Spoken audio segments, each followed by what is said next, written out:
Bonjour les parents verts et prudents. Comment entourer vos enfants d'un environnement favorisant la santé? Aujourd'hui, je réponds à la question de Annelle, qui me demande d'indiquer des situations où il est préférable d'augmenter le renouvellement de l'air à la maison. Et dans cette vidéo, on va voir quelques situations classiques, de manière à diminuer l'exposition des enfants aux polluants du quotidien.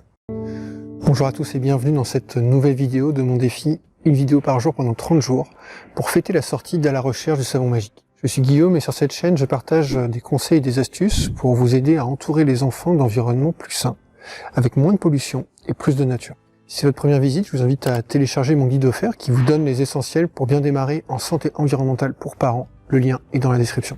Aujourd'hui, je réponds à la question de Annelle qui me demande « Pourrais-tu indiquer tous les événements où il faudrait augmenter l'aération ou la ventilation ?»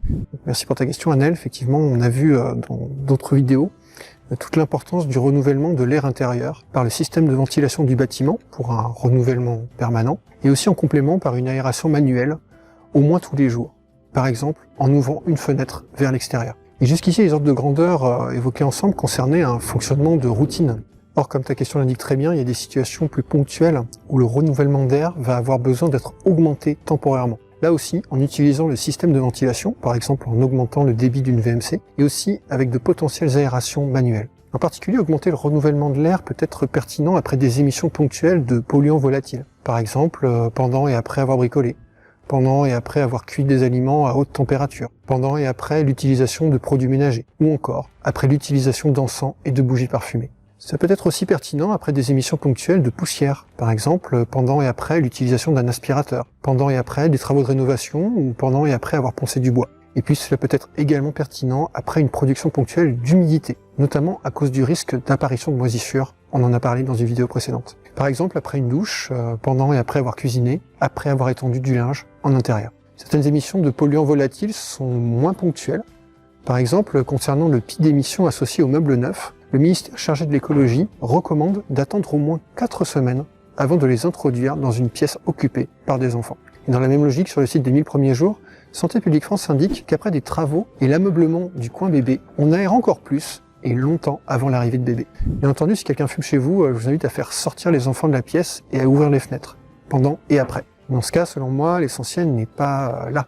Au regard des enjeux associés au tabagisme secondaire et tertiaire, l'essentiel est de faire en sorte que votre maison devienne un lieu non-fumeur, en particulier si c'est un lieu de vie pour des enfants. Parfois, certaines personnes se montrent réticentes à aérer à cause de potentielles pertes énergétiques. Une solution pratique consiste à créer un courant d'air. Dans ce cas, en règle générale, l'air de la pièce est renouvelé en quelques minutes. Or, la chaleur d'une pièce n'est pas contenue dans l'air, mais dans les murs, les sols, les plafonds, ainsi que dans le mobilier, qui n'auront pas le temps de significativement refroidir en quelques minutes.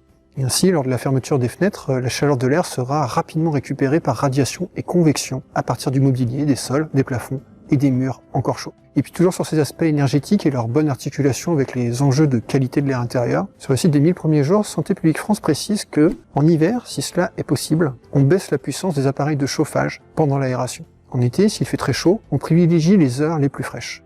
Bon, je crois que là on a fait le tour des situations très classiques où augmenter la ventilation et l'aération s'avère pertinent. Parfois on peut se trouver aussi dans des situations un peu inverses, des situations où la ventilation et l'aération ne sont temporairement plus adaptées. J'ai reçu une question portant sur une de ces situations et je vous en parlerai dans la prochaine vidéo.